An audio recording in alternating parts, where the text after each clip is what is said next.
시간이 되었으므로 기도 드리심으로 예배로 나아가겠습니다. 사랑의 하나님, 오늘도 우리를 예배의 자리로 부르시고 하나님의 말씀과 주님의 임재 앞에 서게 하심을 감사합니다. 주님, 주님이 지신 십자가를 통해 영원한 생명을 주시고 오늘도 그 십자가를 붙들고 믿음으로 승리하는 저희 성도님 한 분 한 분 되게 도와주시옵소서. 오늘 아침 우리의 찬양을 통해 우리의 마음 문이 열리고 하나님의 음성에 귀를 기울이게 하시며 진심으로 주님께 나아가는 예배 되게 하여 주시옵소서. 예수님 이름으로 기도드립니다. 아멘. 이제는 사도신경으로 우리의 신앙을 고백하겠습니다. 전능하사 천지를 만드신 하나님 아버지를 내가 믿사오며 그 외아들 우리 주 예수 그리스도를 믿사오니 이는 성령으로 잉태하사 동정녀 마리아에게 나시고 본디오 빌라도에게 고난을 받으사 십자가에 못 박혀 죽으시고 장사한 지 사흘 만에 죽은 자 가운데서 다시 살아나시며 하늘 오르사 전능하신 하나님 우편에 앉아 계시다가 저리로서 산자와 죽은 자를 심판하러 오시리라. 성령을 믿사오며 거룩한 공예와 성도가 서로 교통하는 것과 죄를 사하여 주시는 것과 몸이 다시 사는 것과 영원히 사는 것을 믿사옵나이다. 아멘. 우리 이 시간 옆 사람 축복하면서 나아가도록 하겠습니다. 감사해요. 감사해요. 깨닫지 못했었는데 내가 얼마나 소중한 존재라는 걸 태초부터 지금까지 하나님의 사랑이 항상 날 향하고 있었다는 걸 고마워요. 그 사랑을 가르쳐준 당신께 주께서 허락하신 당신께 그리스도의 사랑으로 더욱 섬기며 이제 나도 세상에 전하리. 우리 옆 사람 보면서요. 당신은 사랑받기 위해 그리고 그 사랑 전하기 위해 부끄러워하지 마시고요.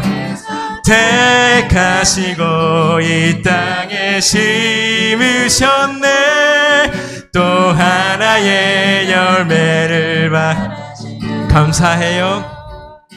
감사해요. 깨닫지 못했었는데 내가 얼마나 소중한 존재라는 걸 태초부터 지금까지 하나님의 사랑은 항상 날 향하고 있었다는 고마워요. 그 사랑을 가르쳐준 당신께 주께서 허락하신 당신께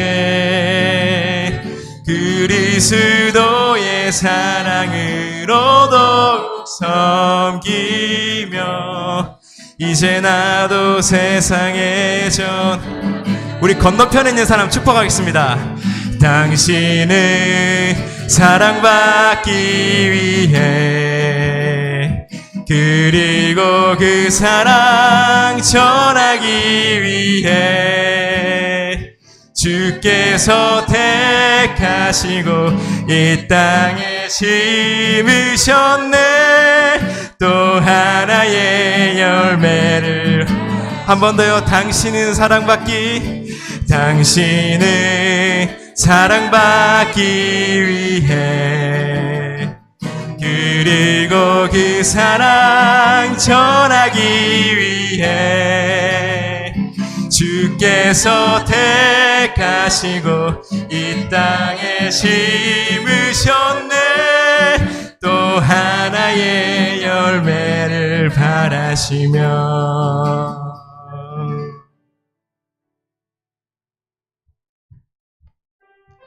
우리 이 시간 박수 치시면서 성령님의 그 임재를 위해서 기도 찬양하며 나가겠습니다.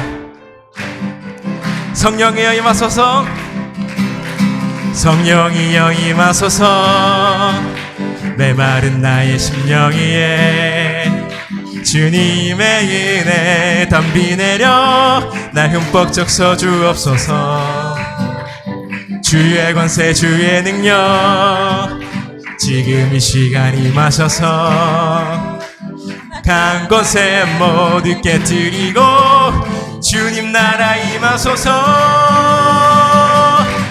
영광 할렐루야. 예수의 그 피가 내게 승리 주네 구원이 되시네.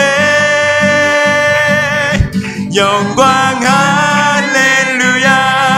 예수의 이름이 능력되네 소망이 되시네. 성령이여 성령이여 임하소서. 메마른 나의 심령이에 주님의 은혜 담비 내려 날 흠뻑 적셔 주옵소서. 주의 권세 주의 능력 지금 이 시간 임하셔서 악한 권세 모두 깨뜨리고 주님 나라 임하소서. 영광 할렐루야. 예수의 그 피가 내게 승리 주네 구원이 되시네. 영광 할렐루야. 예수의 이름이 능력되네 소망이 되신. 영광 할렐루야. 영광 할렐루야. 예수의 그 피가 내게 승리 주네 구원이 되시네. 영광 할렐루야. 예수의 이름이 능력되네 소망이 되시네. 아멘.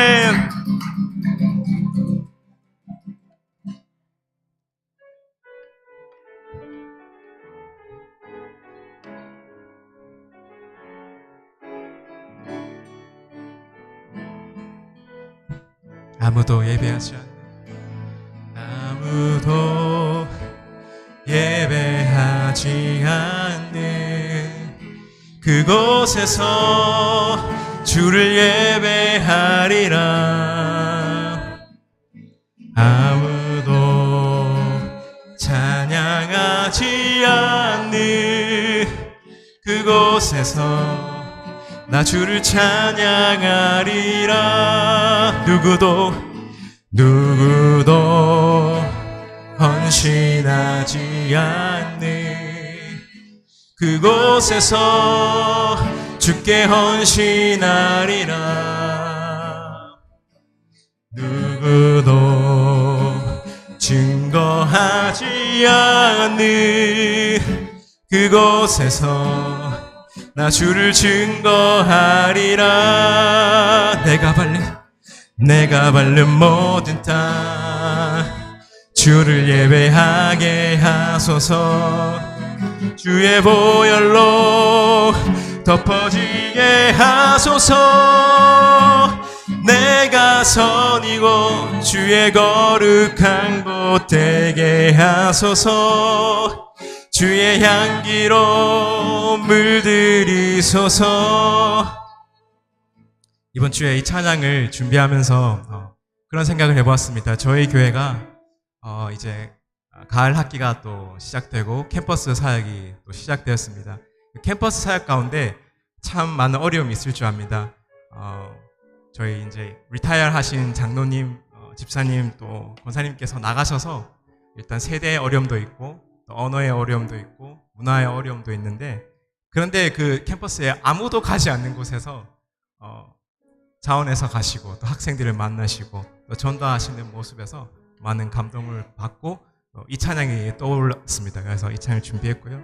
또 최근에 우리 담임 목사님께서는 마트 전도를 가셔서 목사님이 성향이 I이신데 부끄러움도 많으시고 그러신데 담대하게 나가셔서 아무도 가지 않는 힘든 그 어두운 곳으로 가셔서 담대히 교회를 또 전하고 복음을 전하시는 모습을 보면서 가사가 제 마음 울렸습니다.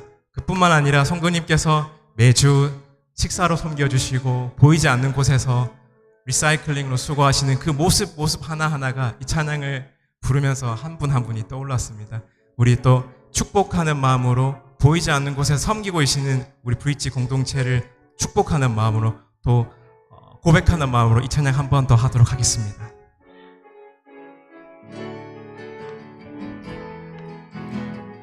아무도 예배하지 않는 아무도 예배하지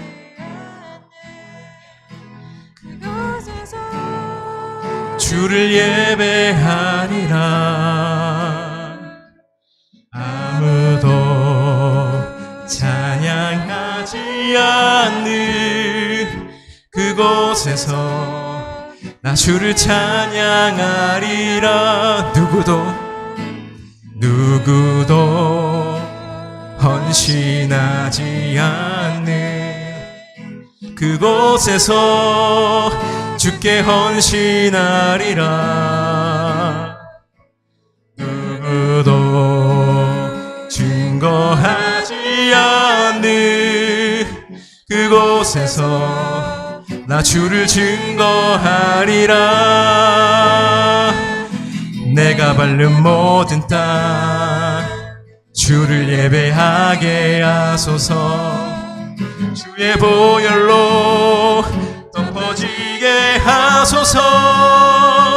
내가 선이고 주의 거룩한 곳 되게 하소서. 주의 향기로 물들이소서. 내가 밟는 모든 땅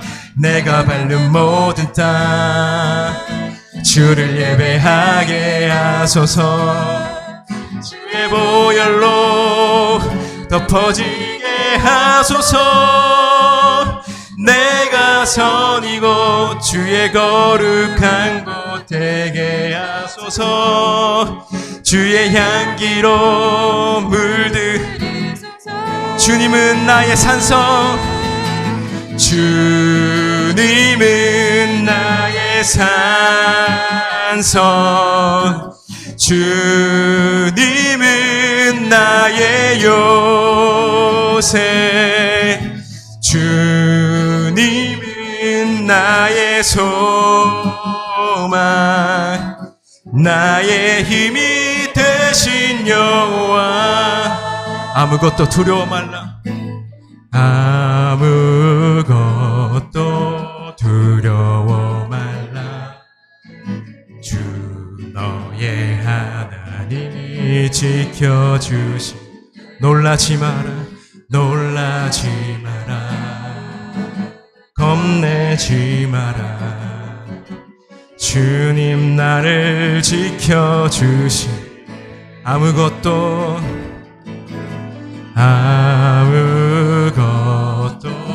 두려워 마라. 주 너의 하나님이 지켜주시. 아멘. 놀라지 마라. 겁내지 마라. 주님 나를 지켜주시. 내 맘이 힘에 겨워 지칠지라도 주님 나를 지켜주시네. 세상의 험한 풍파 몰아칠 때도 주님 나를 지켜주시네. 주님은 나의 산성, 주님은 나의 요새, 주님은 나의 소망, 나의 힘이 되신 여호와. 내 맘이 힘에 겨워 지칠지라도 주님 주님 나를 지켜주시네. 세상의 험한 풍파 몰아칠 때도 주님 나를 지켜주시네. 주님은 나의 산성, 주님은 나의 요새, 주님은 나의 소망, 나의 힘이 되신 여호와, 나의 힘이 되신, 나의 힘이 되신 여호와.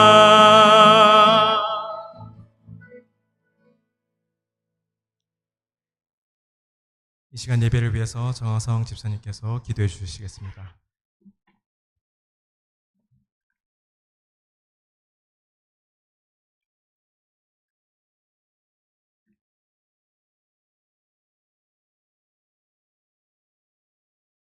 사랑의 하나님, 이 무더운 여름의 한가운데서 저희를 주님의 품으로 인도해 주시니 감사드립니다. 하늘에 계신 우리의 아버지, 오늘도 주님의 집에 모여 이렇게 예배를 드릴 수 있도록 허락하여 주심을 또 감사드립니다.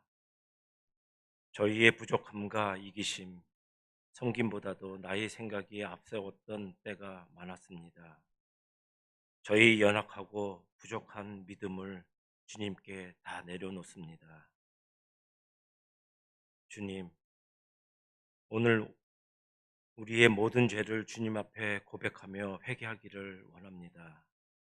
주님께서 저희 마음 깊은 곳까지 아시고 제가 행한 모든 잘못과 생각, 말과 죄를 주님 앞에 내려놓습니다. 제가 알면서도 저지른 죄, 세상의 욕심과 교만에 빠져 살아갔으며 남을 비판하고 용서하지 못한 죄 많은 이 죄인을 용서하여 주시옵소서. 저희의 과거를 주님 앞에 맡깁니다. 주님이 원하시는 길을 따라 가기를 원합니다. 저희들을 붙잡아 주시고 다시 돌아올 수 있도록 주님의 사랑을 다시 기억하며 회개의 자리로 나아갈 수 있도록 도와주시옵소서. 하나님 아버지, 오늘 이 예배를 통해서 주님의 영혼이 새로워질 수 있도록 소원합니다.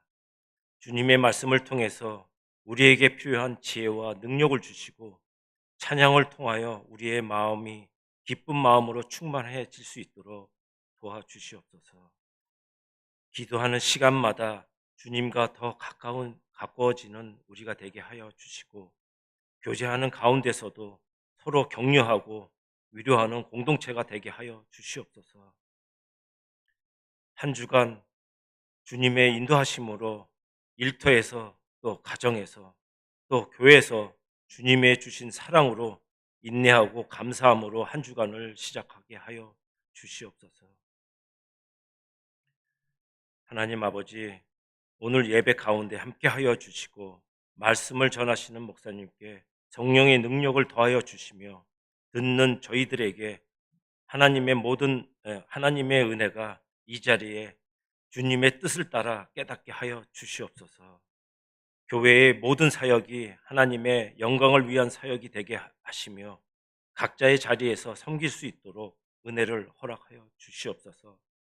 또 그 사명을 충성스럽게 감당할 수 있도록 저희들을 도와주시옵소서. 그들의 헌신이 주님께서 기뻐 받으시는 향기로운 예물이 되게 하여 주시고 교회를 섬길 때 기쁨과 감사함이 넘치게 하여 주시옵소서. 우리의 모든 계획과 걸음이 주님의 뜻 안에서 이루어지기를 간절히 소원합니다. 이 모든 말씀 예수 그리스도 이름으로 감사하며 기도드립니다.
귀한 찬양 감사드립니다.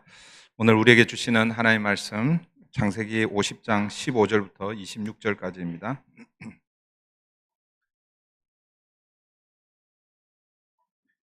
창세기 50장 15절부터 26절까지 우리 한 목소리로 함께 봉독하도록 하겠습니다. 구약성경 81페이지입니다. 창세기 50장 15절입니다. 다 같이 합니다.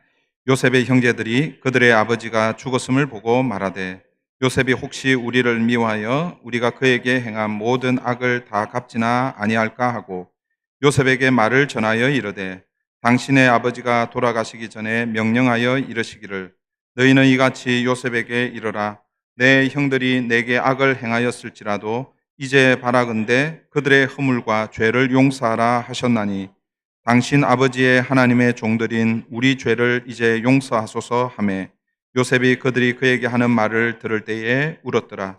그의 형들이 또 친히 와서 요셉의 앞에 엎드려 이르되 우리는 당신의 종들이니이다.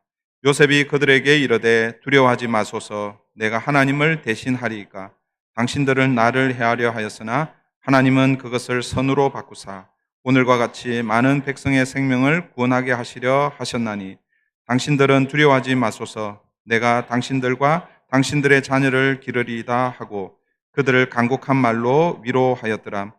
요셉이 그의 아버지의 가족과 함께 애굽에 거주하여 110세를 살며 에브라임의 자손 3대를 보았으며 므낫세의 아들 마길의 아들들도 요셉의 스라에서 양육되었더라.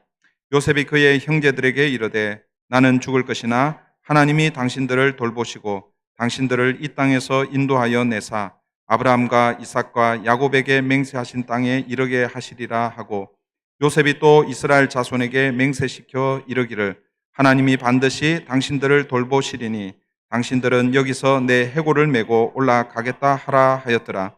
요셉이 110세의 죽음에 그들이 그의 몸에 향재료를 넣고 애굽에서 입간하였더라.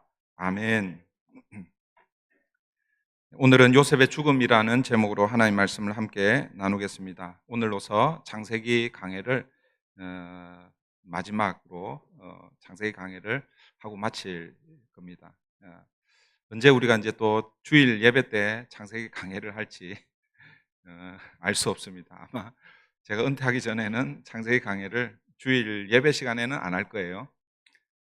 그런데 여러분 내년 1월 달에 새벽 예배 때 창세기 강해를 또 하게 될 겁니다. 왜냐하면 매일 성경이 이제 내년 2026년도에 이제 새로 시작이 됩니다. 제가 여러 번 말씀드렸죠. 매일 성경은 성경 전체를 6년에 걸쳐서 일독을 할 수 있도록 그렇게 엮어 놓았습니다. 그래서 올해가 마지막 6년째입니다.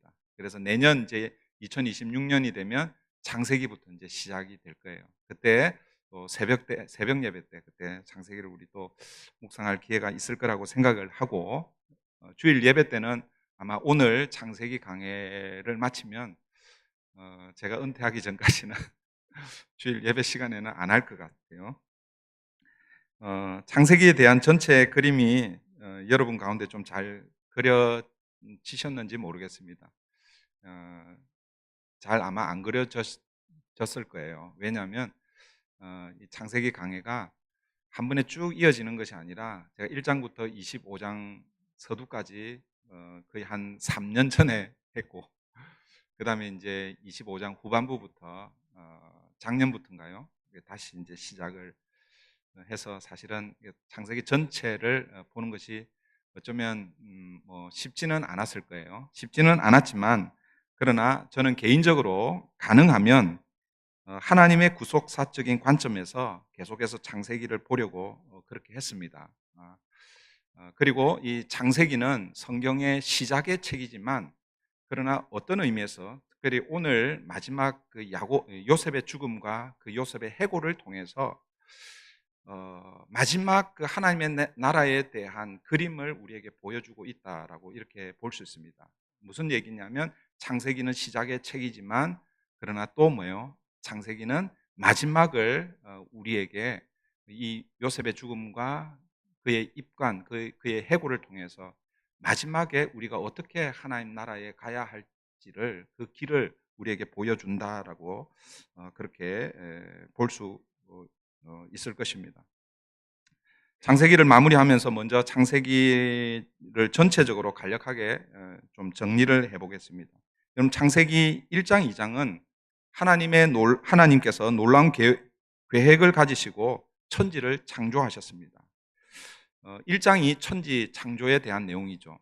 여러분, 하나님께서 천지 창조를 하실 때에 그 창조에 가장 중요하게 여겼던 창조의 핵심이 무엇일까? 6일 동안 하나님께서 천지를 창조하시는데 그 창조의 핵심이 무엇일까? 무엇일 것 같아요? 물론 이제 제 질문의 의도를 잘 몰라갖고 대답을 잘 못하실 수 있습니다. 그거는 이제 질문이 좋지가 않아서 여러분 대답을 잘 못할 수가 있는데 저의 대답은 뭐냐면 하나님의 창조의 핵심은 사람이라는 것이죠. 그래서 여러분 잘 생각해 보시면요, 하나님은 사람을 제일 마지막에 창조하셨습니다. 제일 마지막에 창조하셨다라는 것은 사람이 살기에 가장 최적의 이 상태로 다른 것들을 다 구비시켜 놓고 마지막에 하나님 사람을 창조하셨다라는 거예요. 그러니까 예를 들면 하나님께서 사람이 제일 중요하기 때문에 예를 들어서 하나님이 사람을 제일 먼저 창조하셨다라고 생각해 보십시오. 첫째 날에 하나님이 사람을 제일 먼저 창조하셨어요. 그러면 아무것도 없는 거예요. 아무것도 없는 상태에서 사람을 창조하신 거예요. 그때는 태양도 없고 달도 없고 별도 없고 그리고 들에 나무 이렇게 먹을 것도 없습니다. 여러분 창조의 순서를 보시면 하나님께서는 하나하나 우리 인간이 가장 최적의 가장 좋은 상태가 되었을 때 그때 제일 마지막에 사람을 창조하시고 그리고 하나님 보시기에 심히 좋았더라라고 그렇게 말씀하시고 있죠. 그리고 2장으로 넘어가면 하나님께서 사람에 대한 창조를 좀 더 구체적으로 설명해 주고 있습니다. 그러니까 1장에서는요, 하나님이 하나님의 형상대로 우리의 모양을 따라 사람을 창조하셨다라고 이렇게 말씀하시지만 그러나 2장으로 넘어가면 하나님께서 그 사람을 어떻게 창조하셨는지 흙으로 빚어서 그리고 그 코에 생기를 불어넣어 사람을 생명이 되게 그렇게 창조하셨다라고 그렇게 다른 창조물보다 좀 더 자세하게 그렇게 소개하고 있습니다. 그리고 그 사람을 하나님께서 어디로 데려가십니까? 어디로 데려가셨어요? 에덴 동산으로 데려가셨습니다. 에덴 동산에서 여기서 살아라라고 이렇게 말씀하셨죠. 여러분 그 에덴 동산이 상징하는 것이 무엇일까요? 그 에덴 동산은요, 사실은 하나님의 나라를 상징하는 것입니다. 이 하나님의 나라는 하나님께서 창조하신 우주 만물과 우주 만물의 핵심인 사람과 함께 하는 것, 그것이 하나님의 나라입니다. 그런데 여러분 그 하나님의 나라에 대한 계획이 어떻게 됩니까? 2장에서 아담 혼자 있는 것 하나님께서 좋지 않게 여기시고 그래서 아담의 갈비뼈로 하와를 만드시고 그리고 에덴 동산에 이렇게 거기서 이제 어떤 마음으로 하나님께서 아담과 하와를 에덴 동산에 이렇게 데려가셨을까요? 여기서 나하고 행복하게 살자 그런 마음으로 하나님께서 에덴 동산에 이끌어 가셨을 것입니다. 그런데 여러분 우리가 잘 아는 대로 창세기 3장으로 가면 그 하나님의 계획, 하나님의 나라에 대한 꿈이 깨어지고 맙니다. 바로 선악과 사건을 통해서 인간의 불순종으로 말미암아 하나님의 계획이 깨어지고 마는 것이죠. 그리고 인간은 그 에덴 동산 낙원이라고 하는 그곳에서 쫓겨납니다. 그것을 우리는 실낙원이라고 이렇게 부르죠. 이것이 바로 인간의 타락입니다. 그런데 여러분 다행히도 하나님은 인간이 타락하는 그 순간 그 장소에서 하나님의 계획을 포기하지 않으시고 새로운 계획을 세워주셨습니다. 그것이 바로 하나님의 구속 계획이죠. 어떤 의미에서 하나님의 구속의 역사는 창세기 3장 15절부터 시작된다라고 그렇게 말할 수 있습니다. 그래서 창세기 3장 15절을 많은 학자들이 원시 복음, 처음 복음이라고 이렇게 부릅니다. 창세기 3장 15절은 제가 여러 번 인용하고 또 강조하고 했잖아요. 그죠? 여러 번 인용하고 강조하면 외워야 되는데 제가 잘 못 외우기 때문에 그 말씀 제가 읽어 드릴게요. 내가 너로 여자와 원수가 되게 하고 내 후손도 여자의 후손과 원수가 되게 하리니 여자의 후손은 내 머리를 상하게 할 것이요 너는 그의 발꿈치를 상하게 할 것이니라 하시고, 하나님께서 누구를 약속하십니까? 여자의 후손을 약속하십니다. 이 여자의 후손이 누구입니까? 바로 예수 그리스도를 의미하는 것이죠. 인간의 타락으로 하나님 나라가 깨어지고 하나님의 계획이 어그러졌는데, 그런데 하나님께서는 여자의 후손을 통해서 그 하나님 나라를 회복하시겠다라는 하나님의 구원 계획을 다시 세우시는 것입니다. 여러분, 이 말씀을 기초로 하여 구약 성경은 그 이후부터 오실 메시아에 대한 약속을 계속해서 말씀을 통해서 또 선지자들을 통해서 예언해 주셨고, 그리고 신약 성경은 그 약속된 메시아가 오셨을 뿐만 아니라 그분을 통해서 구체적으로 어떻게 하나님의 구원의 역사를 이루어 가셨는지를 이 신약 성경을 통해서 보여주셨고, 그리고 마지막 요한계시록을 통해서 그 예수님께서 다시 오실 것이다, 재림해 오실 것이다 라는 예언을 요한계시록을 통해서 우리에게 말씀하고 계시죠. 그래서 예수님이 재림하시는 그때가 바로 하나님의 재창조 사건이 일어나고, 하나님의 재창조를 통해서 인간이 잃어버렸던 그 에덴 신낙원, 그 낙원을 다시 회복시키는 것이죠. 이것을 우리는 재창조라고 그렇게 부르고, 그 재창조가 하나님 나라의 완성을 의미하는 것입니다. 그래서 여러분, 성경은 66권, 구약과 신약 66권으로 이루어져 있지만 성경 전체를 스토리로 이렇게 구성을 해보면 크게 4 스토리로 구성이 되어 있습니다. 창세기 1장, 2장을 통해서 천지 창조의 사건이 드러나고, 그 다음에 3장을 통해서 인간의 타락, 그리고 3장 15절부터 하나님께서 타락한 그 인간을 구원하시는 하나님의 구원 계획, 그리고 마지막 예수 그리스도를 이 땅에 보내시고 그 예수 그리스도를 통해서 하나님의 잃어버렸던 사람들을 회복시키는 재창조의 사건. 그런데 그것이 언제 완성이 되느냐? 예수님이 재림할 때. 그래서 요한계시록 21장, 22장에서 완전한 회복의, 하나님 나라의 회복을 말씀해 주고 있죠. 그래서 성경은요, 크게 4 스토리로 이루어져 있습니다. 창조, 타락, 구속, 재창조. 이게 성경 전체의 줄거리라고 할 수 있습니다. 창세기 3장 15절 이후부터 하나님의 구속의 역사가 계속해서 전개되는데, 그런데 우리가 성경을 보면 하나님의 구속 계획이 계속 실패하는 것처럼 보입니다. 여러분, 아담과 하와를 통해서 누가 태어납니까? 가인과 아벨이 태어나잖아요. 그런데 가인과 아벨이 태어났는데 가인이 어떻게 합니까? 아벨을 죽여버립니다. 최초의 살인 사건이 일어나죠. 결국 이 죄의 결과는 죽음이다라는 것을 가인과 아벨을 통해서 보여주고 있는 것이죠. 그런데 하나님은 아벨 대신 셋을 주셨습니다. 그런데 여러분, 셋을 주셔서 하나님의 구원 계획을 계속 이어가셨지만, 그러나 세상은 점점 타락해 가죠. 급기야 창세기 6장에 이르러서는 그 세상을 어떻게 표현하냐면 세상의 죄악이 관영하였더라. 이 관영이라는 말은 세상의 죄악이 가득 찼다라는 그런 뜻입니다.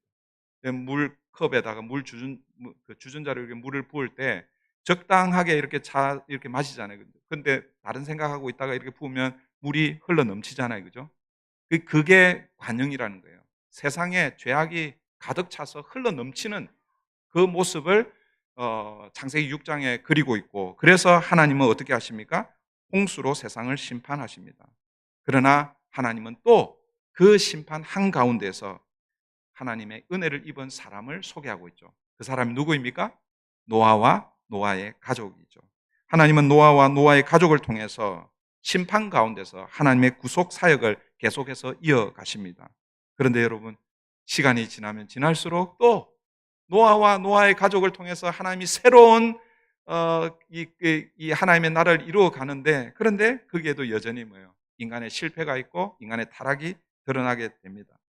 여러분, 하나님의 원래 계획은 하나님이 창조한 세상에 사람들이 흩어져서 생육하고 번성하기를 원했습니다. 그게 창세기 1장 28절 하나님께서 아담에게 주신 명령이죠. 하나님이 그들에게 복을 주시며 하나님이 그들에게 이르시되 생육하고 번성하여 땅에 충만하라. 땅을 정복하라. 바다의 물고기와 하늘의 새와 땅에 움직이는 모든 생물을 다스리라 하시니라. 그런데 여러분, 홍수 심판을 경험한 사람들은 땅에 흩어져서 하나님의 말씀대로 생육하고 번성하고 땅에 충만해야 되는데, 그런데 홍수 심판을 경험한 사람들이 이제는 더 이상 물 심판, 물에 잠겨서 다 죽었잖아요. 그죠? 그래서 높은 탑을 쌓아서 비가 내리고 이 홍수 심판을 하면 그 탑 위로, 꼭대기로 올라가면 살 것이다, 이런 생각을 가지고 뭘 쌓는 거예요? 바벨탑을 쌓게 되는 것이죠. 그러면서 그 바벨탑을 쌓으면서 뭐라고 얘기하냐면 이렇게 얘기합니다. 우리의 이름을 내고 흩어짐을 면하자. 여러분, 흩어짐을 면하자. 하나님은요, 하나님이 창조하신 그 창조 세계에 흩어져서 생육하고 번성하고 바다도 다스리고 땅도 다스리고 산도 다스리고 그렇게 다스리도록 하나님의 통치가 드러날 수 있도록 그렇게 하나님을 창조하셨는데, 그런데 사람들은 어떻게 합니까? 흩어지지 말자, 그렇게 해서 탑을 쌓고 있습니다. 그래서 하나님께서 어떻게 하십니까? 그 탑을 더 이상 쌓지 못하도록 언어를 혼잡케 합니다. 그래서 벽돌을 가져오라 그러는데, 벽돌을 가져오라라고 이렇게 하는데 밑에서 그 말을 못 알아듣는 거예요. 그래서 물을 가져오라 그러는 줄 알고 물을 갖다 줍니다. 한 번, 두 번은 괜찮은데 이게 계속 반복이 되니까 어떻게 됩니까? 더 이상 탑을 쌓을 수 없는 거예요. 근데 가만히 보니까 자기들끼리 통하는 사람들이 있어요. 언어가 있어요. 그래서 그런 사람들끼리 모여서 흩어져서 여러 민족으로 그렇게 살게 되는 것이죠. 여러분, 이게 창세기 11장의 내용입니다. 지금 제가 간단하게 이렇게 소개한 것이 창세기 1장부터 11장까지의 내용입니다. 여러분, 이 창세기 1장부터 11장까지는요, 하나님께서 세상 전체를 대상으로 하나님께서 하나님의 나라를 이루시려고 애를 쓰셨습니다. 그런데 하나님이 이제 창세기 12장부터는 그 구원 계획을 수정하십니다. 세상 모든 사람들을 한꺼번에 구원하지 않으시고 한 민족을 따로 세우시기로 작정하십니다. 그래서 누구를 부르십니까? 아브라함을 부르시는 것이죠. 창세기 12장부터 아브라함으로 시작하여 한 민족을 세우시는 하나님의 구원 사역이 새롭게 시작되는 것이죠. 아브라함 이후에 하나님께서 이삭을 주시고 또 이삭을 통해서 야곱을 주시고, 그리고 마침내 야곱을 통해서 하나님의 집을 세우시는 것이죠. 12 아들을 통해서 이스라엘이라는 하나님이 이제 그들과 함께 거하시면서 이스라엘 민족을 통해서 하나님이 어떤 분이신지를 드러내시고, 그래서 이스라엘을 모든 열방의 제사장 나라로 삼아 모든 민족을 구원하기를 원하셨습니다. 그렇게 해서 여러분, 이스라엘을 세우시는 것입니다. 그게 여러분, 창세기 12장부터 이 마지막 창세기 50장까지 수많은 스토리가 있었지만 간단하게 요약하면 그렇다라는 것이죠. 오늘 우리는 이제 마지막 창세기 50장에 서 있습니다. 여러분, 창세기 50장은 크게 세 부분으로 나누어질 수 있죠. 1절부터 14절은 야곱의 장례식이 소개가 되고 있고, 우리가 지난번에 우리가 이미 살펴보았습니다. 오늘은 15절부터 우리가 살펴보는데, 15절부터 21절은 아버지 야곱이 죽은 이후 요셉의 형들이 요셉이 자기들 아버지가 없으니까 자기들을 죽이지는 않을까, 보복을 하지 않을까 하는 그런 염려, 걱정을 하고 있죠. 그런데 요셉은 여전히 형들을 용서하는 그런 내용이 소개되고 있고, 그리고 마지막 22절부터 26절까지 요셉의 죽음이 소개되고 있습니다. 요셉의 죽음이 소개되고 있고, 요셉이 죽었는데 요셉의 장례를 치렀을까요? 안 치렀을까요? 네. 치른 것 같기도 하고 안 치른 것 같기도 하고. 여러분, 창세기 50장 26절이 무엇으로 끝나고 있습니까? 마지막에 무엇으로 끝나고 있습니까?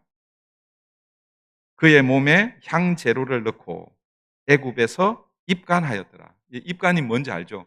입간은요, 장례를 치르기 위해서 이제 마지막으로 다 하는 게 입간입니다. 입간을 하고 그 다음에 뭐 하는 거예요? 장사를 지내는 거예요. 우리 같은 경우에는 매장을 하고, 이 당시에는 이제 애굽에서 만약에 하면 요셉이 총리였기 때문에 어쩌면 피라미드 정도로 만들어서 거기에다가 또 안치를 시키거나 뭐 이렇게 하지 않았겠어요, 그죠? 근데 입간하였더라, 여기서 창세기가 끝이 나버립니다. 장례를 치렀을까요? 안 치렀을까요? 네, 모르겠어요, 저도. 아마 장례는 치렀을 것입니다, 그죠? 장례는 치렀는데, 그런데 성경은요, 입간하였더라 여기까지만 딱 기록을 하고 있는 거예요. 여지를 남겨두고 있는 것이죠.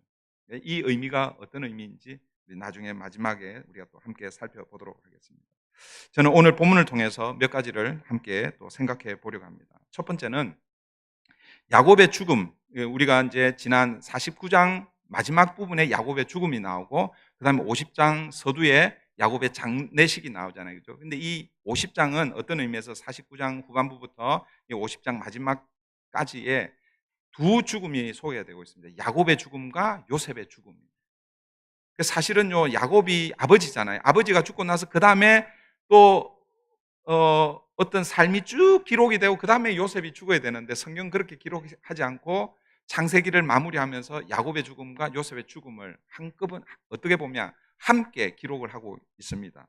저는 이제 우리가 이런 걸 좀 한번 생각해 보아야 됩니다. 이 야곱의 죽음과 요셉의 죽음 사이에 하나님께서 한 사건을 기록하고 있죠. 어떤 사건입니까? 요셉과 형제들의 화해 사건을 다시 기록하고 있습니다. 여러분, 요셉과 형제들이 화해를 했습니다. 그죠? 언제 했을까요? 그런 건 대충 딱 이렇게 맞출 수 있어야 되는데 45장 창세기 45장에 가면 화해를 합니다. 그때 요셉이 뭐예요? 다 용서를 하죠. 그죠? 그런데 여러분, 야곱의 아버지가 죽고 나서 야곱의 아버지가 아니죠. 이 요셉 그리고 이 야곱이 죽고 나서 이 요셉의 형제들이 두려워하는 거예요. 혹시라도 요셉이 앙금을 품고 아버지가 이제 죽었기 때문에 우리에게 과거에 자기 형제들이 요셉에게 한 그거 보복을 하지 않을까 이런 염려를 가지고 있습니다. 그런데 그거에 대해서 요셉의 형제들이 요셉에게 용서해달라고 용서를 구하는 그런 장면이 나오죠. 그게 여러분 15절부터 17절입니다. 보십시오.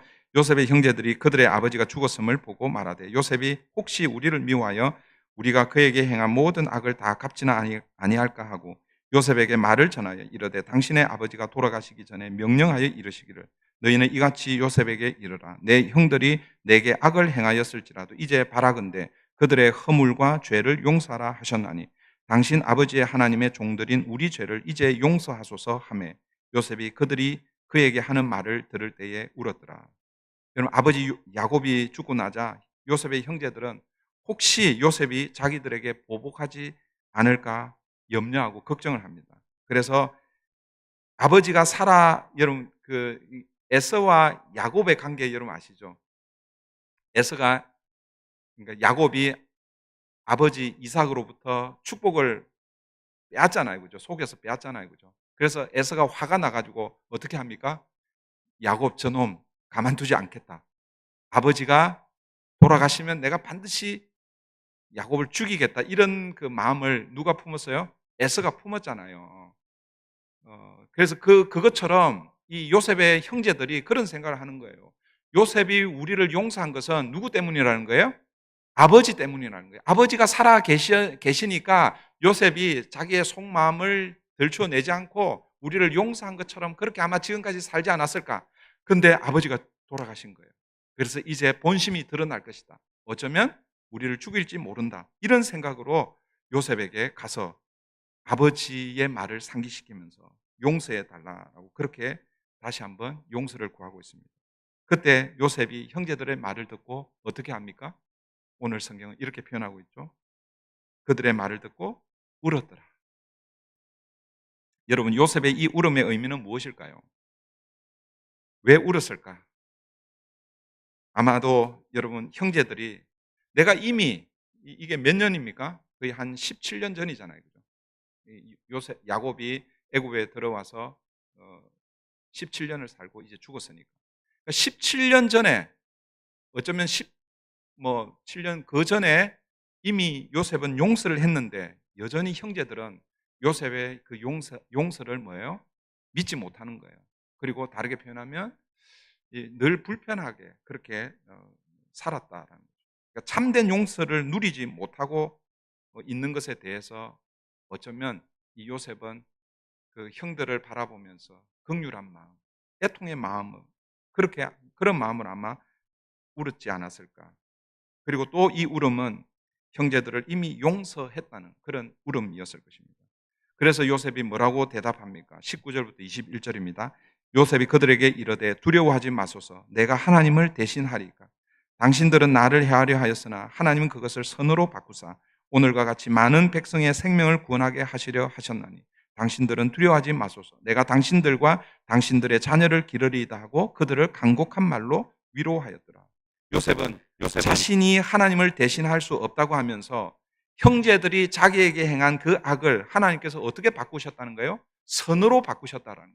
그냥 선으로 바꾸신 것이 아니라 자기를 애굽에 팔고 종이 되고 감옥에까지 들어갔지만 그러나 그걸 통해서 하나님은 요셉을 애굽의 총리로 삼으셨고 그리고 7년 풍년을 지나고 7년 흉년이라는 그 기간 동안 요셉을 통해서 애굽 백성뿐만 아니라 주변의 많은 사람들의 생명을 구원하도록 그렇게 하나님께서 하신 것이다라고 그렇게 고백하고 있습니다. 그러니까 그렇게 한 것은 하나님께서 하신 것인데 어떻게 제가 하나님을 대신해서 형들을 나에게 행한 그 악에 대해서 보복을 하고 그렇게 미워할 수 있겠습니까? 더 이상 두려워하지 마십시오. 도리어 당신들과 당신들의 자녀들을 제가 끝까지 책임지겠습니다. 라고 그렇게 요셉이 형제들을 용서하고 그들을 간곡한 말로 위로하고 있습니다. 여러분 여기서 이 간곡한 말, 우리말은 간곡한 말로 이렇게 번역을 하고 있는데 이 간곡한 말이라는 것은 간절한 마음으로 혹은 진심을 다해서 용서했다, 위로했다라는 이런 의미로 들려질 수 있는데 그런데 여러분 이 간곡한 말, 이 말의 원래 원어적인 그 말로 직역을 하면 이런 뜻입니다. 말씀 위에 있는 마음이라는 그런 뜻입니다. 그러니까 말씀 위에 있는 마음, 말씀을 가지고 지금 뭐예요? 위로하고 있는 거예요. 하나님의 언약, 하나님의 약속을 붙들고 그렇게 하고 있다는 거죠. 그러니까 요셉이 형제들을 용서하고 위로한 것은 자신의 어떤 개인적인 마음으로 용서하고 위로한 것이 아니라 하나님의 언약, 하나님의 말씀에 근거해서 용서하고 위로했다라는 그런 뜻입니다. 여러분 이 요셉의 용서는 결국 누구의 용서를 미리 보여주는 것일까요? 하나님의 용서를 미리 보여주시는 것이죠. 예수 그리스도를 통한 하나님의 용서를 지금 이 요셉의 용서를 통해서 보여주고 있는 것입니다. 사랑하는 성도 여러분, 오늘 이 사건은 어떤 사건과 사건 사이에 있다고요? 야곱의 죽음과 요셉의 죽음 사이에 있다라는 것입니다. 여러분 죽음은 어떤 의미입니까? 오늘 나중에 마지막으로 다시 죽음에 대해서 제가 다시 설명을 드리겠지만 가장 쉽게 죽음은 우리 인생이 끝이 나잖아요, 그죠? 어떤 의미에서 인생의 마지막을 의미할 수 있습니다.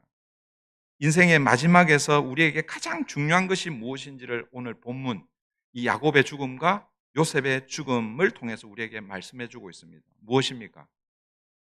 용서와 화해, 위로라는 것이죠. 그럼 어떤 사람도 자신이 죽을 때 자신의 업적을 자랑하는 사람은 없을 것입니다. 마지막 죽음의 순간에 내가 이루어 놓은 이 업적들을 보라 그러면서 자기를 자랑하는 그런 사람은 없을 거예요, 그죠? 물론 혹시 그런 사람이 혹시 있을지 모르겠는데 대부분의 사람은 자기의 죽음 앞에서 그런 것들을 자랑하는 것이 아니라 오히려 그동안 용서하지 못하고 더 사랑하지 못한 것에 대한 후회와 아쉬움을 토로하고 마지막 죽음을 맞이할 것입니다. 사랑하는 성도 여러분, 저는 죽음 직전에 이런 후회, 아쉬움이 남지 않도록 우리가 지금 현재 용서와 화해를 나중에 죽을 때 하는 것이 아니라 지금 현재 용서하고 화해하고 사랑하고 그렇게 사는 저와 여러분 되면 좋겠습니다. 지난주에 혹시 부부지간에 혹은 또 여러분 친구 혹은 부모 자식 간에 혹은 어떤 사람들 때문에 마음에 이렇게 갑자기 그냥 그 사람 생각하면 화가 치밀어 오르고 이런 혹시 그런 관계가 있습니까? 참 쉽지는 않겠죠, 그죠? 현실적으로는 참 쉽지는 않습니다. 저도 제가 청년 때에 진짜 한 사람을 미워했던 사람이 있어요. 제가 여러 번 말씀드렸는데 기도할 때마다 그 친구를 놓고 하나님 용서해 주십시오. 그렇게 기도했습니다. 그리고 그 기도가 끝나고 나면 그 친구 보면 또 화가 막 치밀어 오르는 거예요. 이게 우리의 모습이죠. 네. 그런데 여러분, 후회할 때가 있을 겁니다. 네. 그 후회할 그 때를 여러분 미리 상쇄시키는 저와 여러분 되면 좋겠습니다. 죽음 직전에 하지 말고 지금 현재 함께 살아가는 그 기간 동안 사랑과 용서와 화해가 일어나면 좋겠습니다. 두 번째로 생각할 것은 야곱의 죽음과 요셉의 죽음의 차이입니다. 여러분, 야곱은 죽을 때에 어떤 유언을 남겼습니까? 자신이 죽으면 가나안 땅에 자신을 장사하라라고 그런 유언을 남겼죠. 그래서 우리가 지난번에 살펴보았지만 야곱이 어디에서 죽었습니까? 애굽에서 죽었잖아요. 그죠? 그리고 애굽에서 장례 준비를 다 했습니다. 그러면 애굽에 그리고 아들이 총리였기 때문에 아마 뭐 바로 같은 그런 피라미드의 장사는 안 됐을지라도 화려한 그런 무덤을 어쩌면 야곱이 가졌을 수 있습니다. 그런데 야곱은 그 모든 것들을 다 뒤로하고 자기를 어디에다 묻어달라고 했습니까? 자기 조상 아브라함과 사라, 이삭과 리버가가 묻혀있는 그곳에 묻어달라고 그랬어요. 거기에는 누가 살고 있었어요? 아무도 살고 있지 않습니다. 지금 야곱의 가족들은 어디에 다 있습니까? 애굽에 있습니다. 그런데 여러분, 그곳에 묻어달라는 거예요. 그게 야곱의 유언이었습니다. 그런데 여러분, 오늘 본문에서 요셉은 어떤 유언을 남기고 있는가? 여러분, 그 요셉이 유언을 남기기 전에 하나님의 언약, 하나님의 약속을 먼저 이들에게 말씀하고 있죠. 그게 24절입니다. 24절을 먼저 보십시오. 24절입니다. 요셉이 그의 형제들에게 이르되 나는 죽을 것이나 하나님이 당신들을 돌보시고 당신들을 이 땅에서 인도하여 내사 아브라함과 이삭과 야곱에게 맹세하신 땅에 이르게 하시리라 하고, 여러분, 이 24절 이 한마디가요, 하나님께서 아브라함과 이삭과 야곱에게 주신 무엇입니까? 언약, 하나님의 약속의 말씀입니다. 그게 가나안 땅이죠. 실제로는 그냥 가나안 땅이지만 그러나 우리가 신약적인 관점에서 이 성경을 바라볼 때 이 가나안 땅은 뭐예요? 하나님의 나라를 의미하는 겁니다. 그러니까 뭐예요? 나는 지금 이 애굽 땅에서 죽지만 그러나 여러분들은 하나님이 아브라함과 이삭과 야곱에게 약속하신 그 약속의 땅, 그 가나안 땅에 하나님께서 여러분들을 이끌어 가실 것입니다. 그것을 하나님의 약속, 하나님 언약을 먼저 상기시키고 나서 그 다음에 뭐예요? 자신의 유언을 남기고 있죠. 그 유언이 25절입니다. 요셉이 또 이스라엘 자손에게 맹세시켜 이르기를 하나님이 반드시 당신들을 돌보시리니 당신들은 여기서 내 해골을 메고 올라가겠다 하라 하였더라. 여러분, 요셉의 유언도 어떻게 보면 야곱의 유언처럼 자신을 가나안 땅에 장사해 달라는 그런 유언입니다. 그러나 뭐예요? 그런 비슷하지만 그러나 야곱의 유언하고는 좀 틀리죠. 야곱의 유언은 뭐예요? 죽었을 때 당장 가나안 땅에 장례를 했잖아요. 그래서 그 장례 행렬을 제가 지난번에 어떤 모습이라고 그랬습니까? 앞으로 400년 후에, 400년이 될지 정확하게 400년이라고 하면 400년 후에 뭐예요? 모세를 통해서 출애굽할 그 출애굽의 여정을 미리 보여주는 장면이라고 그랬잖아요. 그런데 요셉은요, 지금 당장이 아니에요. 여러분들이 가나안 땅에 올라갈 때 그때 뭐예요? 내 해골을 가지고 올라가 달라라고 이렇게 유언을 하고 있습니다. 여러분, 이 말은 이스라엘이 출애굽하기 전까지 요셉의 해골은 어디에 있어야 되는 겁니까? 애굽에 있어야 되는 거예요. 애굽에. 왜 그랬을까? 왜 요셉의 해골이 애굽에 그대로 남아 있었을까? 여러분, 아브라함과 이삭과 야곱에게 약속하신 그 약속의 땅이 가나안이면 요셉도 죽을 때에 나도 저 가나안 땅에 장례 치러 달라 이렇게 여러분 그렇게 유언을 남길 수도 있잖아요. 그죠? 그런데 여러분 그렇게 하고 있지 않다라는 것입니다. 왜 그랬을까? 여러분 그것은 야곱의 후손들 때문입니다. 무슨 말인가 하면 여러분 출애굽하기 전까지 이스라엘 백성들에게 하나님의 약속, 이 하나님의 언약이 지금 우리는 이 성경, 기록된 성경을 통해서 하나님의 약속이 무엇인지, 하나님의 언약이 무엇인지를 우리는 알잖아요. 그죠? 그런데 여러분, 지금 실제 창세기 시대를 살고 있는 이 사람들에게는 하나님의 언약이 문자로 기록되었을까요? 안 되었을까요? 기록 안 됐어요. 우리가 지금 이 요셉의 이야기를 읽고 있지만 요셉 시대에는 하나님 말씀이 문자로 기록이 안 돼 있습니다. 왜 그럴까요? 이 창세기를 누가 기록했습니까? 모세가 기록했잖아요. 모세가 언제 기록했습니까? 출애굽 하기 전일까요? 출애굽 이후일까요? 출애굽 이후입니다. 가나안 땅에 들어가서 했을까요? 가기 전에 했을까요? 가기 전이죠. 왜냐하면 모세는 가나안 땅에 들어가지를 못했으니까.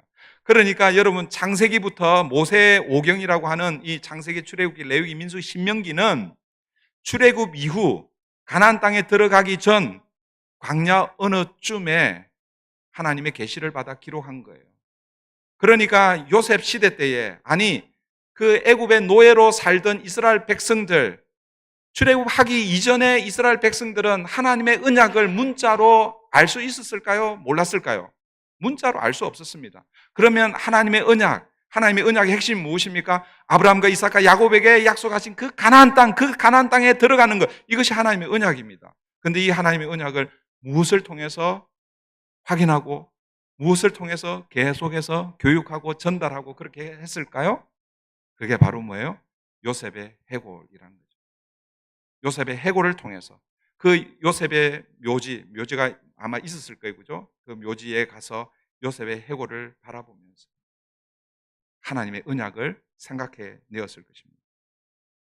그래서 에피마이어라는 그 주석가, 이 창세기 주석가는요, 요셉의 해골이 애굽에 있었다라는 것을 이렇게 해석합니다. 나중에 이제 출애굽기에 가면 요셉을 알지 못하는 새 왕이 애굽을 다스리게 됩니다. 그때부터 이스라엘 백성들이 노예로 전락하고 심한 박해와 학대를 받습니다. 그래서 뭐예요? 이스라엘 백성들이 하나님 앞에 부르짖죠. 그죠? 그런 여러분, 이스라엘 백성들이 학대를 받고 절망에 빠졌을 때 이스라엘 백성들이 이 그 학자의 그 해석에 가면 아마도 요셉의 묘지로 달려가서 요셉의 해골 앞에서 이 해골을 메고 하나님이 약속하신 가나안 땅에 언젠가는 올라갈 것이다 라고 하면서 뭐예요? 그 고난, 그 모진, 그 시절을 아마 통과하지 않았을까. 그런 의미에서 여러분, 요셉의 해골은 단순한 그냥 요셉의 시체가 아니라 하나님의 언약을 상징적으로 보여주는 그런 의미라는 것입니다. 이스라엘 백성들에게 있어서는 이 요셉의 해골이 무엇입니까? 소망이고 위로였고 마지막 하나님께서 약속하신, 그래서 가나안 땅을 향해서 갈 때 우리가 이 요셉의 해골을 들고 갈 것이다 라는 그런 희망을 가지고 살았을 것이다 라는 것입니다. 사랑하는 성도 여러분, 오늘 우리에게 있어서 이 요셉의 해골은 무엇입니까? 요셉의 해골이 무엇이냐라는 이 질문은 뭐냐면, 오늘 우리는 어렵고 힘들 때마다 달려가서 위로를 받고 새 힘을 얻고 그리고 마지막 이 광야 같은 이 인생길을 걸어갈 때 우리는 무엇을 붙들고 살아야 하는가라는 거예요. 그런 의미에서 저와 여러분에게 요셉의 해골은 무엇입니까? 여러분, 요셉은 누구를 상징한다고 그랬어요? 요셉은 예수 그리스도를 상징한다고 그랬잖아요. 그죠? 예수 그리스도를 상징한다고 하면 요셉의 해골, 이 요셉의 해골이 뭘 의미합니까? 요셉의 죽음을 의미하잖아요. 그죠? 그래서 요셉의 해골은 결국 요셉의 죽음입니다. 이 요셉의 죽음은 무엇을 상징하는 거예요? 결국 예수 그리스도의 죽음, 예수 그리스도의 십자가를 상징하는 것입니다.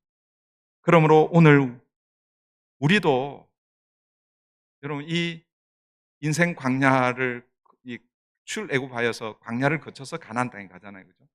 우리도 뭐예요? 여러분들이 출애굽 했어요? 안 했어요? 출애굽 했어요? 안 했어요? 했잖아요. 제가 지난번에 예수 그리스도의 별세를 통해서 엑스도스, 그래서 예수 그리스도를 구주로 영접하면 우리는 다 뭐예요? 예수와 함께 출애굽한 거예요. 그다음 우리는 어디를 향해서 나아갑니까? 하나님의 약속의 땅, 영적 가나안, 하나님 나라를 향해서 가는 거예요. 우리 이 땅에 사는 것은 이스라엘 백성들로 비교를 해보면 어디입니까? 광야. 그래서 많은 분들이 이 인생을 광야 인생이라고 이렇게 예를 드는 것이죠. 그래서 이 광야를 거칠 때에 이스라엘 백성들이 출애굽하고 나서 제일 무엇을 앞장 세웠습니까? 요셉의 해골을 앞장 세워서 어디로 향해 가는 거예요? 가나안 땅을 향해 가는 거예요. 오늘 저와 여러분이 출애굽을 경험했다면 우리는 무엇을 붙들고 하나님 약속하신 영적 가나안, 하나님 나라를 향해서 달려가야 할까요? 바로 예수 그리스도의 죽으심, 예수 그리스도의 십자가라는 것입니다.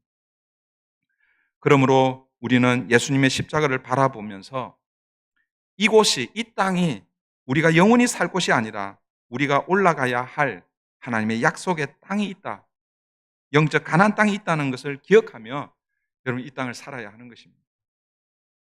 마지막으로 생각할 것은 죽음은 끝이 아니라 뭐예요? 새로운 시작이라는 것입니다. 여러분 창세기가 좀 암울하게 끝나는 것처럼 보입니다. 왜요?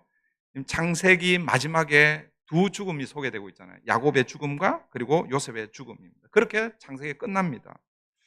여러분 원래 창세기의 별명은 우리는 창세기 그러잖아요. 그죠? 근데 영어로는 뭐예요? 제너시스. 그래서 창세기는요, 시작의 책이라고 이렇게 부릅니다.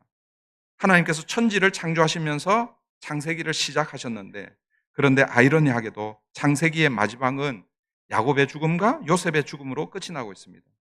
처음과 마지막이 좀 이상하잖아요. 그죠? 마지막을 좀 멋지게 그렇게 끝내면 좋겠는데 왜 죽음으로 끝을 내고 있는가? 그런데 이 죽음이 끝이 아니라 새로운 시작을 알리고 있다는 것을 기억해야 합니다. 여러분 야곱의 죽음으로 아브라함과 이삭과 야곱이라는 족장의 시대가 이제 끝이 났고 이제 새로운 시대가 열린다는 거죠. 야곱의 12아들을 통해서 뭐예요? 이스라엘 나라로 새롭게 시작한다라는 것입니다. 그리고 요셉의 죽음은 이스라엘 민족의 출애굽 사건의 시작을 알리는 것입니다. 무슨 이야기인가 하면 이스라엘 백성들이 출애굽을 하게 되는 배경에는 요셉의 죽음을 통해서, 다르게 표현하면 요셉을 알지 못하는 왕이 세워지고 그 왕이 다스리면서 그때부터 뭐예요? 이제 출애굽이 시작이 된다라는 거예요. 출애굽 1장 8절에 보면 이렇게 말씀하고 있습니다. 요셉을 알지 못하는 새 왕이 일어나 애굽을 다스리더니, 그때부터 뭐예요? 이스라엘 백성들이 그 전에 요셉을 알던 왕, 요셉이 어떤 일을 이 애굽에 했는지를 아는 왕들은 뭐예요? 요셉의 후손들을 아주 극진히 대우한 겁니다. 그런데 요셉을 알지 못하던 왕이라는 것은 요셉의 존재를 모르는 게 아니라 요셉과 반대 측에 있었던 왕조라는 그런 뜻입니다. 그러니까 뭐예요? 여러분 새로운 왕조가 세워지면 그 이전의 왕조를 어떻게 해야 되는 거예요? 탄압하고 억압해야 되는 것이죠. 그런데 또 요셉의 후손들, 이 이스라엘은 뭐예요? 또 이방 민족이잖아요. 그러니까 얼마나 구실이 좋습니까? 그래서 뭐예요? 노예로 전락해서 그렇게 살게 되는 것이죠. 그것 때문에 뭐예요? 하나님 앞에 부르짖게 되고 하나님께서 그 음성을, 그 부르짖음을 들으시고 모세를 통해서 출애굽의 역사를 시작하게 되는 것입니다. 그런 의미에서 요셉의 죽음은 출애굽을 알리는 새로운 시작임을 알 수가 있습니다. 사랑하는 성도 여러분, 창세기는 죽음으로 끝나는 것처럼 보이지만 그러나 출애굽기를 통해서 하나님의 구원의 역사가 새롭게 시작된다라는 것을 우리가 기억해야 합니다. 죽음은 끝이 아니라 새로운 시작입니다. 예수 그리스도의 십자가도 죽음을 상징하잖아요. 예수님께서 십자가에 죽으셨습니다. 그래서 사탄 마귀는 예수님이 죽는 그 십자가 현장에서 아마 와 내가 이겼다라고 그렇게 승리의 함성을 질렀을 것입니다. 그런데 예수님의 죽음은 끝이 아니라 새로운 시작을 알리는, 그래서 3일 후에 예수님께서 안식 후 첫날에 부활하심으로 우리에게 영원한 생명, 새로운 생명을 주시는 하나님의 언약의 표시가 된 것입니다. 사랑하는 성도 여러분, 이제 말씀을 맺습니다. 이스라엘 백성들이 출애굽하여 가나안 땅, 하나님의 약속의 땅을 향하여 들어갈 때 무엇을 제일 먼저 앞장 세웠다고요? 요셉의 해골입니다. 요셉의 해골을 메고 가나안 땅으로 향했습니다. 여러분, 오늘 우리도 출애굽하여 예수 그리스도를 믿는 것이 출애굽입니다. 출애굽하여 이제는 뭐예요? 하나님이 약속하신 영원한 가나안 땅을 향해서 인생 광야를 걸어가게 될 것입니다. 그럴 때 우리는 무엇을 메고 하나님 나라를 향해서 달려가야 할까요? 바로 요셉의 해골이 상징하는 예수 그리스도, 예수님의 십자가를 붙들고 그렇게 달려가야 하는 것입니다. 어떤 의미에서 예수 그리스도 십자가는 천국으로 들어가는 입장표라고 할 수 있을 것입니다. 천국에 이제 들어가려면 문을 열고 들어가야 되잖아요. 그죠? 문 앞에 천국 문지기가 만약 있다고 했을 때에 여러분들 중에 누가 탁 왔을 때에 내가 이 천국으로 들어가게 해야 할 이유가 뭐냐? 천국 입장표 내놔 이렇게 하면 여러분 뭘 들이미시겠습니까? 나는요 모태신앙이에요. 지금까지 평생을 교회를 섬기고 경건하게 예배 시간에 졸지도 않고 목사님 설교 아무리 길어도 그냥 졸지 않고 그리고 때카테 단기 선교 가고 또 뭐 어디 가고 그 다음에 저금통 열심히 모으고 리사이클링 이건 막 그런 표 그런 거 내미실 거예요? 그런 건 아무 소용이 없는 것입니다. 우리가 마지막에 이제 상징적으로 제가 얘기하는 거예요. 천국 문 앞에서 입장표 내 보여달라고 할 때 뭘 내 보이실 거예요? 이스라엘 백성들은요 요셉의 해골을 가지고 가나안 땅에 들어갑니다. 오늘 저와 여러분은 예수님의 죽음, 예수의 십자가, 예수님께서 십자가에서 내 죄를 위해서 죽으셨습니다. 그래서 저는 지금까지 예수 십자가 붙들고 살았습니다. 예수님을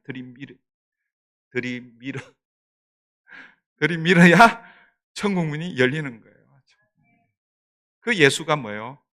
천국의 열쇠이고 그 천국의 열쇠를 누구에게 맡기셨다고요? 1차적으로는 이스라엘에게 맡겼어요. 근데 이스라엘이 그걸 제대로 사용을 못했죠. 바리새인들이 그걸 굳게 붙들고 자기들도 못 들어가고 다른 사람들도 못 들어가고 그래서 예수님께서 마태복음 23장에서 책망하잖아요. 너희는 천국 문을 닫아놓고 너희도 못 들어가고 다른 사람들도 못 들어가고 한다 말씀하고 있습니다. 그 천국 열쇠를 다시 뺏어서 누구에게 줍니까? 주는 그리스도시요 살아계신 하나님의 아들이십니다라고 고백한 베드로에게 교회에게 그 천국 열쇠를 주셔서 그리고 뭐예요? 복음을 전하여 예수 그리스도를 통해서 천국에 들어갈 수 있도록 그 일을 교회에 맡겨주셨습니다. 사랑하는 성도 여러분, 그래서 오늘도 우리는 무엇을 붙들고 이 인생 광야 믿음의 여정을 걸어야 하겠습니까? 예수 그리스도 십자가 붙들고 믿음의 여정을 걸어야 하는 것입니다. 한 주간도 여러분 주님 십자가 붙들고 주님과 동행하며 믿음으로 승리하는 저와 여러분 되기를 바랍니다. 기도하겠습니다. 좋으신 하나님 감사합니다. 오늘 이제 창세기를 마지막으로 또 함께 하나님 말씀을 나누었습니다. 창세기는 성경의 시작의 책이지만 그러나 이 창세기 안에 마지막까지 하나님의 구원 계획을 우리에게 다 보여주셨습니다. 요셉의 죽음, 요셉의 해골은 결국 예수님의 죽음과 예수님의 십자가를 우리에게 보여주셨습니다. 이스라엘 백성들이 출애굽하여서 요셉의 해골을 메고 하나님이 약속하신 그 가나안 땅에 들어갔던 것처럼 오늘 우리도 예수님의 십자가 붙들고 하나님이 우리를 위해 예비하신 그 본향 하나님 나라로 달려가는 줄 믿습니다. 인생 광야가 녹록지 않습니다. 여러 가지 어렵고 힘든 상황 가운데 있을 때 그때마다 이스라엘 백성들이 요셉의 해골 앞에서 위로를 얻고 소망을 얻고 하나님 약속을 다시 붙들었던 것처럼 우리도 십자가 앞에서 하나님의 약속을 다시 굳게 잡고 일어서는 우리 모든 성도님들 되게 도와주시옵소서. 한 주간이 시작이 됩니다. 주님의 말씀 붙들고 십자가 붙들고 주님과 동행하며 믿음으로 승리하는 우리 모든 성도님들 되기를 간절히 원하옵고 예수님의 이름으로 기도하옵나이다. 아멘. 우리 찬송가 357장 부르면서 드려진 예물 하나님 앞에 올려드리겠습니다.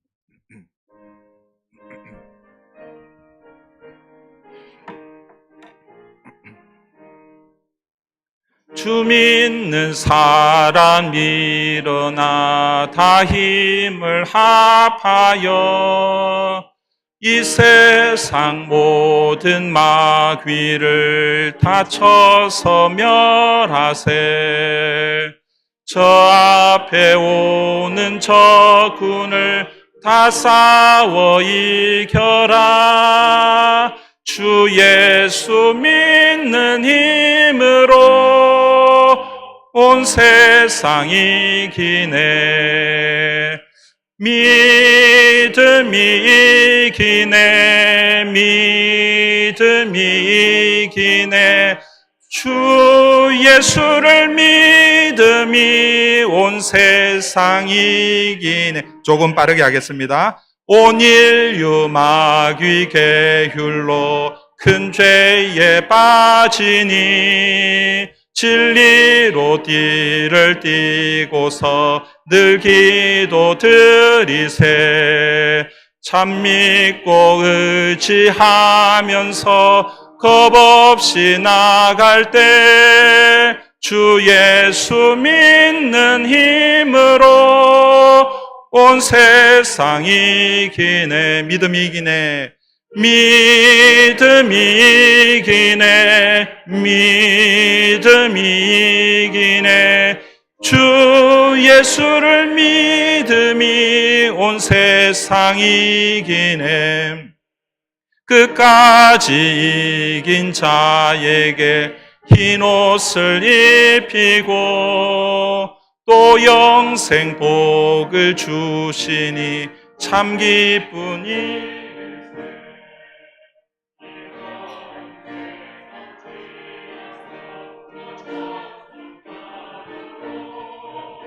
주 예수 믿는 힘으로 온 세상 이기네. 믿음이 이기네. 믿음이 이기네. 주 예수를 믿음이 온 세상 이기네. 그렇습니다. 예수 그리스도를 믿음으로 출애굽의 역사가 시작이 되었는데 반드시 거쳐가야 할 인생 광야가 있습니다. 이 인생 광야를 이길 수 있는 길은 오직 예수 그리스도 십자가 붙들고 믿음으로 사는 길입니다. 우리 온 성도님들 또 한 주간을 새롭게 시작하는데 이 한 주간도 주님의 십자가 붙들고 말씀을 의지하며 또 인생 광야를 통과하는 우리 모든 성도님들 되게 도와주시옵소서. 오늘도 한 주간을 시작하는 첫날 구별하여 하나님 앞에 예배로 나올 때 그저 나오지 않게 해주시고 지난 한 주간 한 달 동안 베풀어 주신 그 하나님의 은혜를 생각하며 감사 헌금과 주정 헌금과 11조 헌금 또 여러 가지 기도의 제목으로 또 하나님 앞에 올려드리는 예물들이 있습니다. 드려진 예물마다 우리 하나님 받으시고 하나님의 나라와 또 교회가 해야 하는 사역 위에 또 바르게 잘 사용할 수 있도록 우리 하나님 함께하여 주시옵소서. 한 주간도 우리 성도님들 가정과 일터와 또 그 모든 삶의 터전을 우리 하나님 함께해 주시를 간절히 원하옵고 예수님의 이름으로 기도하옵나이다. 아멘.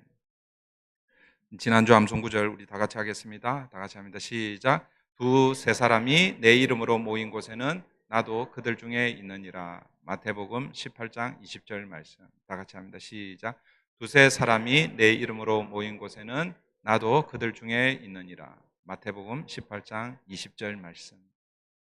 이번 주 암송구절 다 같이 하겠습니다. 시작. 서로 돌아보아 사랑과 선행을 격려하며 모이기를 피하는 어떤 사람들의 습관과 같이 하지 말고 오직 권하여 그날이 가까움을 볼수록 더욱 그리하자.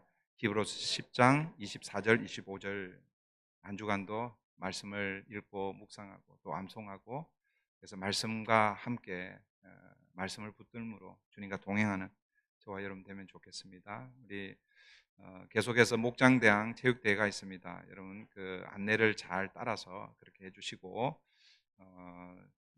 바라기는 이 탁구대 여러분들 목장이 이기면 좋겠죠. 저는 아무 목장이나 이겼으면 좋겠어요. 그렇지만 제가 바라는 것은요, 이 목장대항 이 체육대회를 통해서 목장이 또 하나가 되고 잘 세워지는 거예요. 그런 은혜가 여러분 가운데 있기를 바랍니다.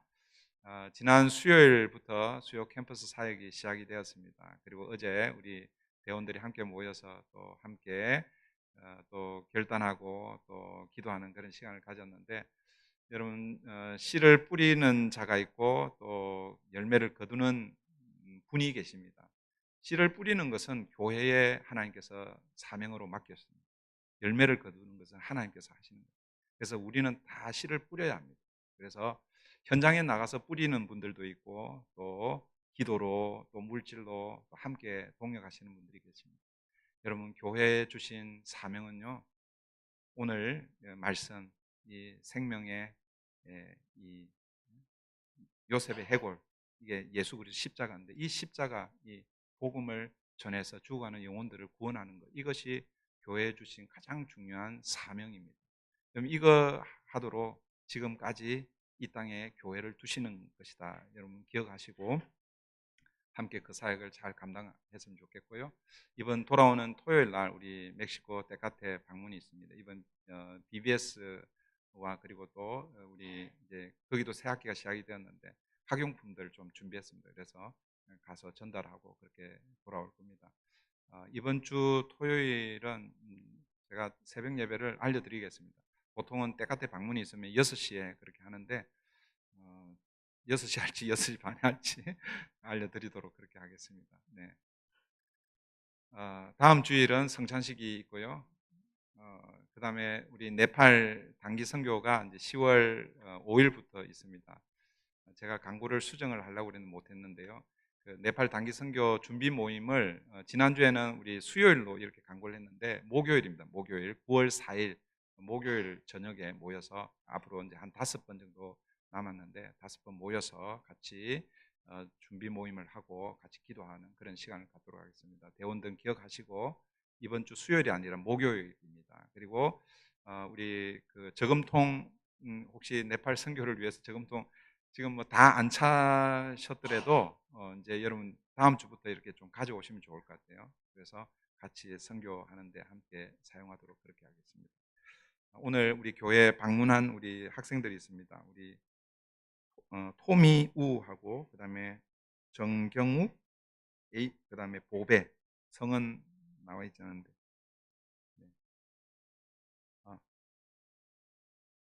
잠깐만 토미우는요. 잠깐만 토미우 예 죄송합니다. 아닌가요? 네 죄송합니다.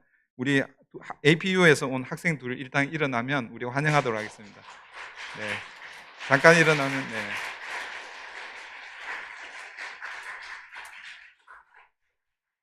우리 네 앉아주시고요. 또 우리 그 오늘 교회 방문하신 분이 계신데 저희 아파트에서 같이 사시는 그 아파트 주민입니다. 잠깐 일어나시면 네 감사합니다. 네, 저희 아파트에서 굉장히 가까운 거리에 있습니다. 그래서 여러분들보다 저분이 저를 더 잘 알 수도 있습니다. 교회 밖에서의 생활을 저분 더 잘 알 수 있는데 가서 저에 대해서 물어보지 마세요. 네, 감사드립니다. 우리 마지막 우리 다 함께 자리에서 일어나셔서 마지막 찬양 드리고 축도로 예배를 마치겠습니다.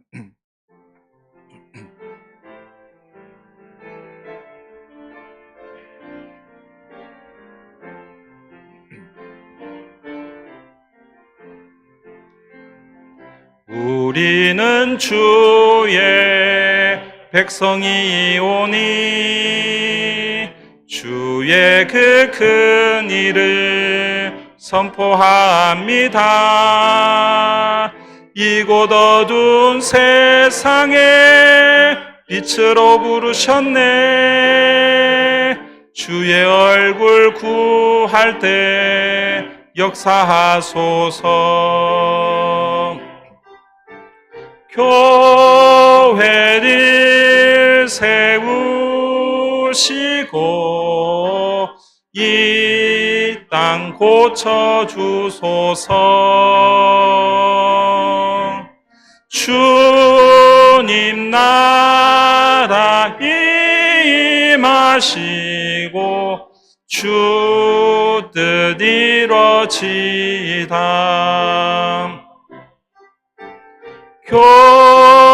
교회를 세우시고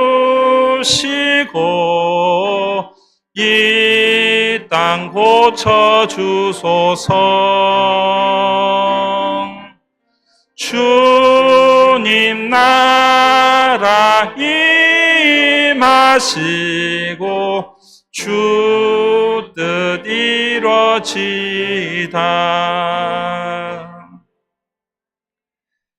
이제는 우리의 구주가 되시는 예수 그리스도의 은혜와 하나님 아버지의 그 크신 사랑과 성령 하나님의 감화 감동 교통하심이 오늘도 주신 말씀 붙들고 세상을 향해 나아가는 사랑하는 성도들과 그 가정과 일터 위에 우리 자녀들과 브릿지 교회 위에 오늘도 복음을 들고 수고하는 선교사님들과 그 선교 현장 위에 이제로부터 영원까지 함께 하시기를 간절히 축원하옵나이다.